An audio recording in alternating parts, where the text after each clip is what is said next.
Et bonjour à toutes et à tous, c'est parti pour les actus de la Terre du Milieu, j'espère que vous allez bien, c'est parti. Tout d'abord, l'annonce du Paris Fan Festival a été envoyée, alors je pensais pas que c'était aussitôt, mais du coup c'est confirmé.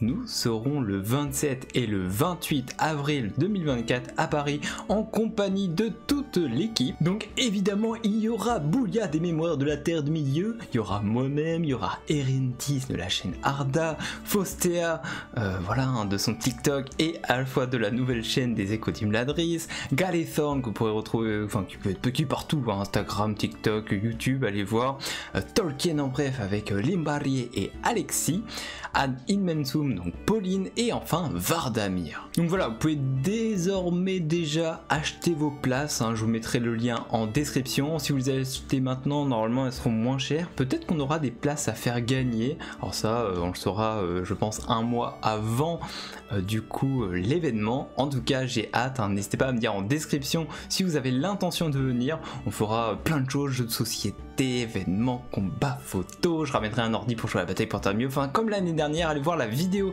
que j'avais faite si vous voulez déjà avoir une idée de à quoi ça pourrait ressembler ce genre d'événement. C'est 2 jours où voilà, c'est full Seigneur des Anneaux sur un stand qui est du coup mené par notre équipe. Deuxième actualité, jusqu'au 12 février il y a pas mal de promotions sur Weta Workshop avec des figurines qui sont à 60%, des environnements à 35%, etc. Donc je vous mettrai le lien en description du coup avec les bons plans, allez-y, hein, je sais pas, vérifiez aussi les frais de port, il y a peut-être moyen que ça soit assez onéreux mais ça vaut le coup, hein. Quand je vois une galerie qui est à 148 € alors que je l'ai payé 350 en Allemagne, ou encore je sais pas, je vois un petit Balrog qui est à 148 €, je me dis ça vaut sûrement le coup. Ensuite parlons un petit peu de Tolkien Deal, hein, qui est à la recherche d'illustrations pour son prochain numéro de l'Archéome, hein, donc c'est le numéro 8, et du coup ils font un appel à contribution, recherche illustration sur le thème de l'espérance et de l'impact de l'anneau dans le Seigneur des Anneaux.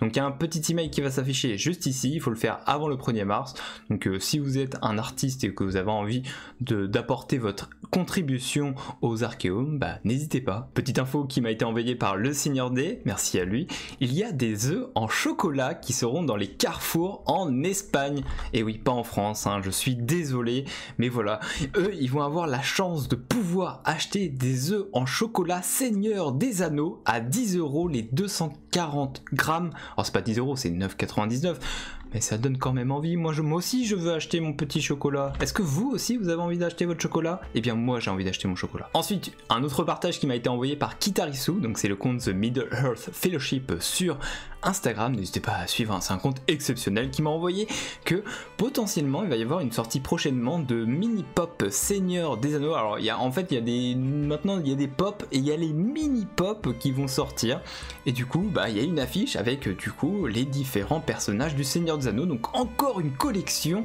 de miniatures à avoir. Alors je sais pas quand ça sera disponible par contre, donc si vous avez plus d'infos n'hésitez pas à le dire en description, ça aidera sûrement des gens qui voudraient potentiellement en avoir. Parlons un petit peu des Anneaux de pouvoir. Charlotte Brandstrom, qui dirige la moitié des épisodes de la saison 2, qui a participé du coup à la saison 1 sur les épisodes 6 et 7, semble indiquer qu'ils ont pris en considération les commentaires des téléspectateurs de la saison 1. Donc il est expliqué dans l'article, hein, que je mettrai évidemment en description, que la première saison était spectaculaire, mais certains fans ont trouvé les costumes un peu trop neufs, un peu trop lisses.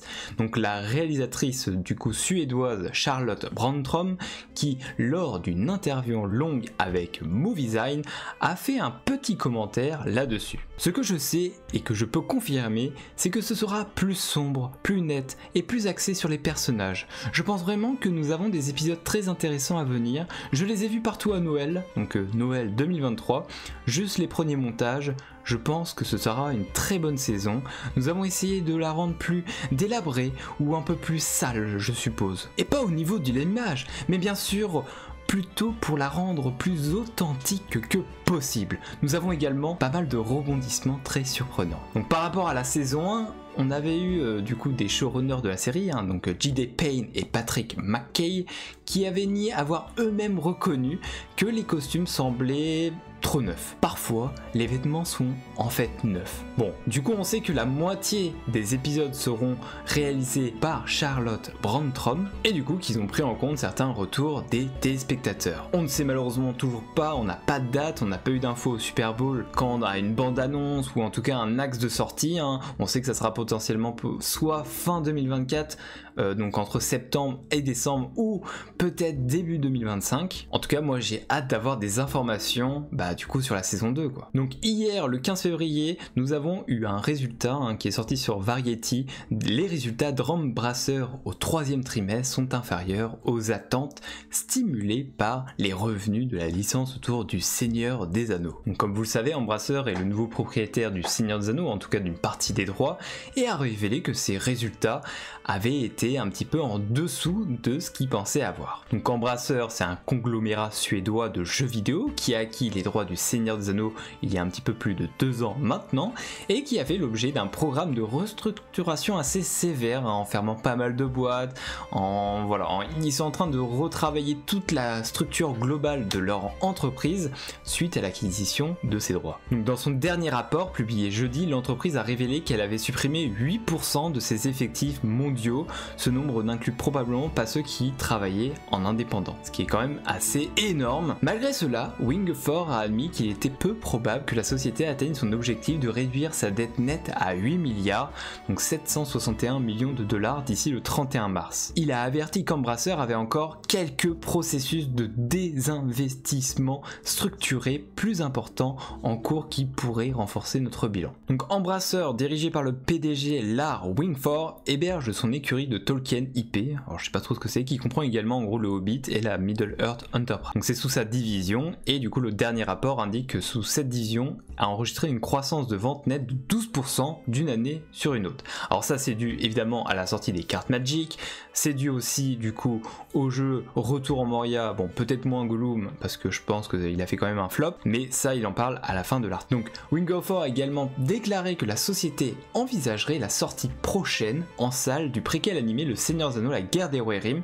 Alors nous en France il est prévu le 11 décembre 2024, donc voilà. Donc les résultats du 3e trimestre ont montré que malgré la conclusion de l'accord avec Middle-earth Enterprise avec son ancien propriétaire The Southern Company en août 2022, Embracer effectuerait toujours des paiements l'hiver dernier. Le dernier rapport identique sur 1,9 milliard de SEK, donc 185 millions de dollars, ont quitté les coffres d'Embracer au 3e trimestre au titre de la contrepartie différée pour la Terre du Milieu. Embracer a payé 395 millions de dollars pour la Terre du Milieu en 2022, une somme bien inférieure à ce que certains avaient prédit pour la franchise bien aimée. Eh ben écoutez, je sais pas trop quoi vous dire avec tout ça, ils investissent beaucoup, mais pour l'instant ils ont pas forcément de gros retours parce que y a pas eu tellement de choses de faites, enfin j'imagine que le retour en Moria était prévu quand même depuis un bon moment.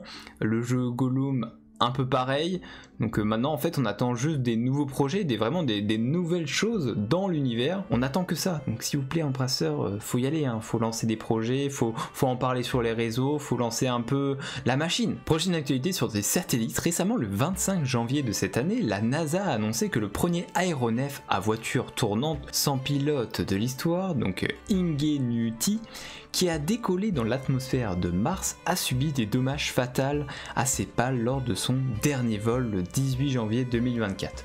Maintenant, il est également connu que la NASA a décidé de nommer le dernier refuge de l'hélicoptère en l'honneur des terres immortelles des œuvres de J.R. Tolkien. Ainsi, l'endroit a été nommé Valinor Hills, donc les collines de Valinor si on le traduit. Bon écoutez, c'était la petite anecdote autour de ce satellite, donc paix à son âme du coup à Valinor Hills, et qu'il demeure en paix. Et bien écoutez, cette vidéo est terminée. Alors sinon sur le Discord on continue à regarder les Anneaux de Pouvoir, donc ce soir on regarde du coup les 2 derniers épisodes, donc le 7 et le 8, donc n'hésitez pas à venir pour terminer cette saison 1 des Anneaux de Pouvoir.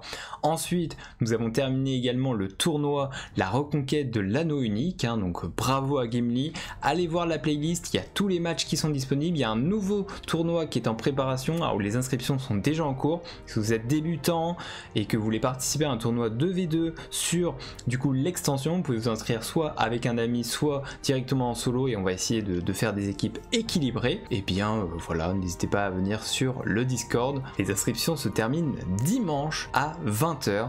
En tout cas, moi je vous souhaite une agréable fin de semaine. À bientôt pour les prochaines actus de la Terre des Milieux. Je vous dis à bientôt, au revoir et abonnez-vous.